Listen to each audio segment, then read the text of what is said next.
깜찍한 꿈이 피어나 멀리 있더라도 함께 하늘 잡아. 네, 안녕하십니까. 변방의 북소리입니다. 상당히 오래간만에 인사드리는 것 같습니다. 추석 되기 전에 한번 이렇게 촬영을 한번 하고 추석이 끝나고 나서 한 2개월 정도 지난 것 같습니다. 뭐 개인적으로 여러 가지 또 바쁜 일도 있고 또 하다 보니까 또 한번 이렇게 탁 놓치고 타이밍 한번 놓치고 나니까 또 이렇게 찍기가 쉽지 않더라고요. 그래서 그 시간이 좀 많이 좀 걸리고요. 그 점 혹시나 기다리고 계시던 분들한테는 조금 미안한 부분도 있고 그렇습니다. 이해를 좀 해주시기 바라고요. 함께 계셨던 우리 조영수 씨도 또 개인적인 좀 일이 있고 이래서 앞으로 당분간은 제가 혼자서 아마 진행을 할 것 같습니다. 그래서 그 점 조영수 씨가 있으면 조금 더 인물도 괜찮고 이렇게인데 조금 좀 불편한 제가 진행돼서 일단 제가 사과 말씀드리겠습니다. 현재 제가 이제 안 보는 사이에 그 지방선거도 상당히 좀 확 다가왔죠. 지금 11월 말이니까 좀 있으면 12월 달 뭐 연말 연시가 있고 하면은 본격적으로 이제 지방선거는 시작된다 이렇게 보셔야 될 것 같고요. 그리고 나서 2월 초에 지금 현재 그 지사와 교육감 후보 예비 후보 등록을 하고 이제 시장 및 이제 그 도의원 시의원들이 또 2월 중순에 예비 후보 등록을 하기 때문에 실질적으로 선거는 이제 시작이 됐다. 12월부터 이렇게 시작되고 있고요. 지금도 이런 분들은 아마 많은 분들이 아마 출판 기념회를 하고 계실 겁니다. 그 출판 기념회에서 여러 개 가시면서 책도 구입도 하시고 이렇게 하시고 또 그분이 어떤 이야기를 하실지 어떤 내용일지 이렇게 궁금하게 가신 분도 있고 또 한편으로는 저 인간 좀 잘할까 아니면 내가 저쪽에 줄을 한번 서볼까 싶어서 달려가시는 분들도 분명히 있습니다.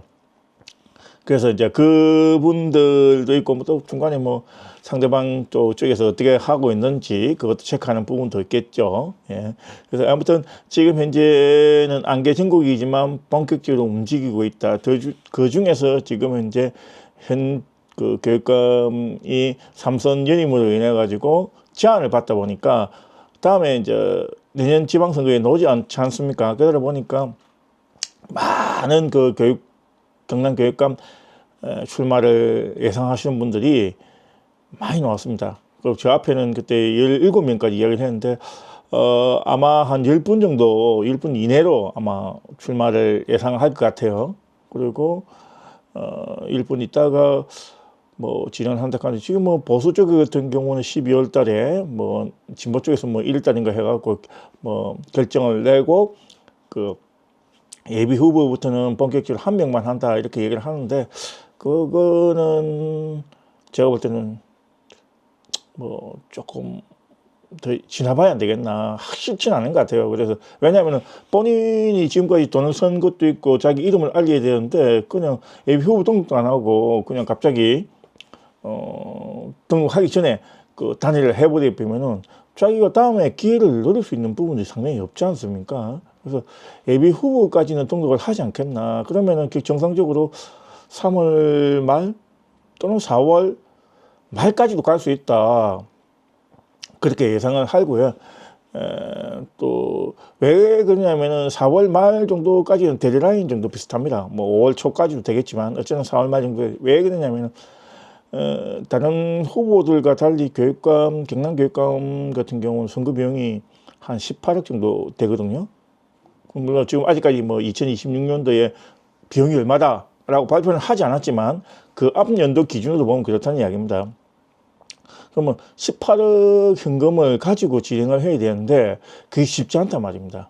그리고 숫자가 예를 들어서 10명씩 나왔을 때는 산술적으로 나눠도 10% 정도밖에 안 갖고 가지 않습니까? 당선된 사람 외에는 선거 비용은 다 이렇게 자기 돈을 내야 되는데 쉽지 않은 부분이라 보니까 그 전에 단일화를 해가지고 비용 자체를 조금 줄이거나 아니면은 그 2명 정도 되면은 뭐 적어도 20~30%는 받아갈 수 있으니 선거 비용 보전 자체를 받지 않습니까? 그러다 보니까 그렇게 할 가능성이 좀 많다. 라고 좀 봐야 될 것 같고요. 그러다 보니까 사실은 지금 교육감 후보에 관해서 상당히 뭐랍니까? 가열이 됐다. 이렇게 저는 이야기하고 있습니다. 지금 길거리 현수막도 상당히 많이 붙어져 있고요. 그리고 음성 녹음을 한 전화가 계속 오다 보니까 그 전화 받으면은 안녕하십니까 누구누구입니다 하면서 쭉 하면서 한절기 감기 조심하시오 하면서 실질적인 일상생활에 대한 메시지를 보내는 것처럼 하면서 선거운동을 지금 하고 있거든요. 이게 사실은 선거운동의 본격적인 되기 전에 된다 하면은 글쎄요. 선거법 위반이라는 그 부분도 저는 어찌되려는 건 잘 모르겠습니다. 상당히 좀 과열되어 있습니다. 지금 현재 워낙 후보가 많다 보니까 자기 이미지를 알려야 되고 자기 인지도를 올려야 되는 이런 측면이 있다 보니까 상당히 좀 과열되어 있고 다른 국가와 달리 지금 교육감 선거가 상당히 좀 과열되어 있습니다. 그래서 최근에 출판 기념회를 많이 하고 있죠. 교육감 같은 경우에서는. 그래서 교육감뿐만 아니고 이렇게 출판 기념회를 하면은 직접 가서 책을 구입하시고 그분의 철학과 그분의 살아온 삶에 관해서 공부를 하시는 분도 계시지만 보통 대부분들은 그냥 아는 안면에 안 갈 수가 없으니까 책 가서 이제 한 권이나 두 권 정도 구입하고 갖고 오시는 분들이 상당히 많죠.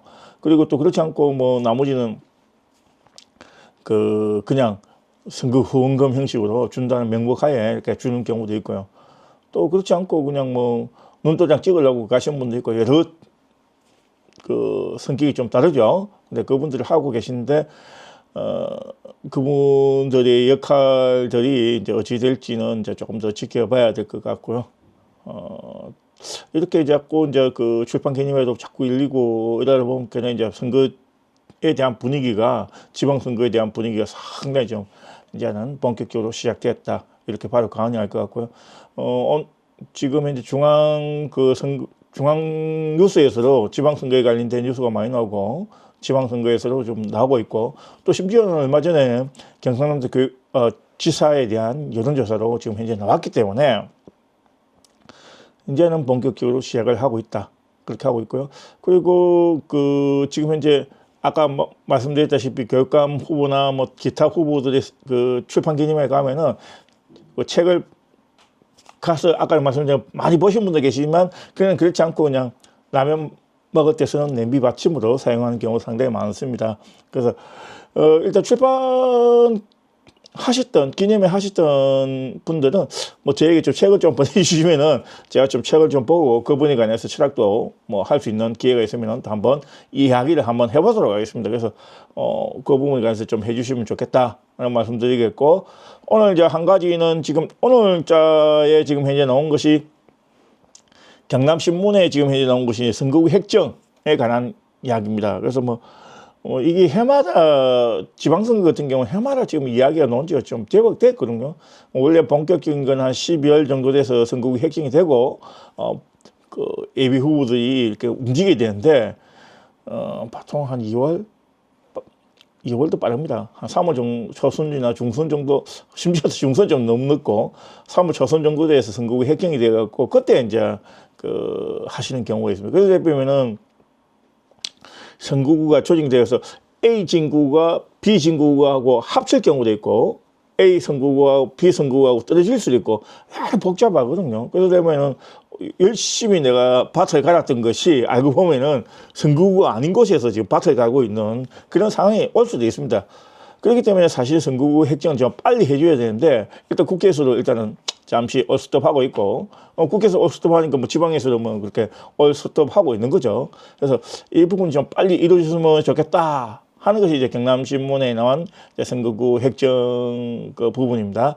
그래서 그리고 이제 거기에 이제 나오는 부분들이 이제 인구 5만 명 미만의 도의원 선거 같은 경우에서는 지금 현재로서는 그 기준으로 지금 하고 있는데 아직까지 몇 명 기준 할지는 몰라요. 몇 명 기준 할지 모르기 때문에 4만 8천 명이 될 수도 있고 5만 3천 명이 될 수도 있고 그렇잖아요. 그래서 이제 지금 도의원 같은 경우에서는 현재로서는 이제 고성군이 이제 2명인데 5만 명 기준으로 하면은 고성군이 이제 1명을 줄여줄 수 있다 그 이야기거든요. 그래서 고성군이 1명 줄어들면은 지금 현재 고성군 같은 경우에서 2명이 이제 하다가 1명 줄어드니까 진짜 상당히 치열한 거죠. 원래 이제 그래서 이 선거구 획기는 빨리 돼야 된다는 이야기죠. 빨리 돼버리면은 내가 전체를 커버를 할 건지 아니면 반만 갈 건지 이렇게 정했겠는데 그게 없다는 이야기고요. 그런 부분도 있고, 도시 같은 경우에서는 동하고 동끼리의 이 선거구가 붙어 있던 게 떨어지는 부분. 이게 뭐 저번 같은 경우에서는 창원 같은 경우에서는 중앙동하고 반송하고 있던 것이 분리가 됐거든요. 그런 거라든지, 그다음에 김해 같은 경우는 장류 3 뭐 이런 식이 된 부분, 이런 부분들이 좀 조정이 좀 될 필요성이 있다 이렇게 이야기되는 거고요. 선거구 획정이 된다면은 현재의 그 시의원들 규모도 정해질 수가 있습니다. 지금 현재 창원이 가장 많고, 그다음 김해, 양산, 이제 진주 이런 식인데, 뭐 인구에 대한 부분들을 다 정할 겁니다. 그래서 그 정해지고 선거가 정해져야 사실 본격적으로 되는데, 막상 뛰고 있는 사람은 마음 급하거든요. 뭐 이거 뭐 누구든지 몰라도 어쨌든 빨리 열심히 해서 명함도 나눠드리고 인사를 하고 같이 뭐 이렇게 해야 되는데, 그 선거가 해킹이 안 되니까 마음은 더 조급해지는 거죠. 그래서 열심히 가야 되는 상황이 있고, 그러면서 지금 현재 그 진보 쪽의 당, 이게 진보 정당 쪽에 뭐 정의당이라든지 그 이런 쪽에서는 항상 주장했던 것이 그 선거구 자체를 중선거구나 대선거구로 해서 한 선거구에 뭐 2명, 이게 아니고 3명, 4명 이렇게 좀 뽑을 수 있게끔 해달라. 그러려면 이제 정의당이나 또 다른 진보신당 쪽에서는 이제 들어갈 수 있는 계기가 되니까 그 이야기를 상당히 많이 했거든요. 근데 국민의힘이 정권을 잡거나 더불어민주당이 정권을 잡거나 했을 때 사실 안 이루어졌어요. 그래서 이번에도 계속 요구를 할 건 뻔한데 과연 이루어질 것이냐, 그런 부분을 조금 봐야 될 것 같고요. 그다음 또 하나는 그 국민의힘이나 더불어민주당을 제외한 정당들 말입니다. 그러니까 그 정의당, 그 다음에 진보당, 그 다음에 조국혁신당, 뭐 이렇게, 그 다음에 또 개혁신당, 이렇게 그 우리 좀 알려졌던 4개 정도 정당들 있지 않습니까? 이 야당인데, 조국혁신당 같은 경우는 이 야당인데 이 야당인지 여당인지 모르는 사실은 웃기는 지금 그 하고 있고요. 하고 있는데, 이제 과연 우리 경남에서 시의원, 도의원 한 석이라도 끊질 수 있을지, 그거는 정의당도 마찬가지고 진보당도 마찬가지고 그 개혁신당도 마찬가지입니다. 과연 지금 현재 국민의힘과 더불어민주당의 이 부분을 틈새를 얼마큼 치고 들어갈 수 있을지, 그게 또 사실은 관전 포인트가 될 것 같아요. 그래서 이제 정의당이나 뭐 진보당이나 아니면 조국혁신당, 그다음에 또 개혁신당 같은 경우는 첫 번째 인물은 아닙니다. 왜 그러냐면은 조금 당선권이 거리가 멀다 보니까 그 좀 될 만한 사람들은 조금 정치적 성향에 따라서 더불어민주당에 입당을 하거나 아니면 다시 자기가 보수적이 같으면 국민의힘에 들어가지 않습니까? 그러다 보니까 그쪽으로 초점을 맞추려고 하지, 현재 그 정의당이나 진보당 또는 뭐 조국혁신당 또 개혁신당 쪽으로 가려고 하지는 않을 것 같아요. 그러다 보니까 이제 인물난이 이제 생기는 거죠. 그래서 그쪽에서도 어떻게 출마를 할지도 사실은 궁금하고, 출마를 한다면 누가 당선될지도 상당히 궁금한 부분들이 국민의힘이나 더불어민주당을 제외한 그 소수 정당들의 움직임이다, 저는 그렇게 평가를 내리고 있고요. 지금 좀 있으면 이제 12월 달입니다. 12월 달이면 올해 이제 2026년이 이제 마무리가 될 건데, 특히 이제 내년에 지방선거를 뛰려고 준비를 하고 있는 현역 의원들, 뭐 시의원이든 도의원들이 평가를 좀 받아야 될 시기가 옵니다. 그 의회에 출석을 많이 했는지, 아니면은 도정 질의를 많이 했는지, 아니면 도정이나 시정력 질의를 많이 했는지, 아니면은 초대를 많이 냈든지, 뭐 그다음 또 5분 질문 같은 경우 해서 이제 도정이나 시정의 문제점에 대해서 파악을 한다든지 아니면 그걸 가지고 이슈화시켜서 도정이나 시정을 어떻게 평가를 하면서 했든지 그 부분에 관한 평가도 분명히 저는 있을 거라고 보고 있고요. 사실은 우리 지역에서 그런 걸 좀 평가를 하는 시민단체가 없다 보니까 그냥 유야무야 넘어가는 경우가 상당히 많은데 그 부분을 한번 좀 해서 제가 다른 데까지는 좀 하기 힘들 것 같고 창원이나 경상남도 하고 뭐 김해 정도는 제가 한번 조사를 해서 한번 발표할 수 있으면 발표를 한번 해보겠다 하는 말씀 좀 드리겠고요. 오늘 일단은 저 선거구 획정 그다음에 도 교육감 그 선거 조금 치열하게 진행될 것 같다. 그러면서 한편은 뭡니까 그 선거법 그 위반 조심하라. 근데 분위기가 상당히 심상치 않다 하는 이야기를 말씀드리겠고 그리고 나서 이제 시의원 도의원들의 평가가 다가오고 있다. 그러기 때문에 좀 속된 말로 좀 단디해라. 그 말씀 좀 드리겠습니다. 그래서 오늘은 간단하게 이렇게 이야기를 하고 또 다음에 또 그 콘텐츠가 있으면 찾아뵙도록 하겠습니다. 감사합니다.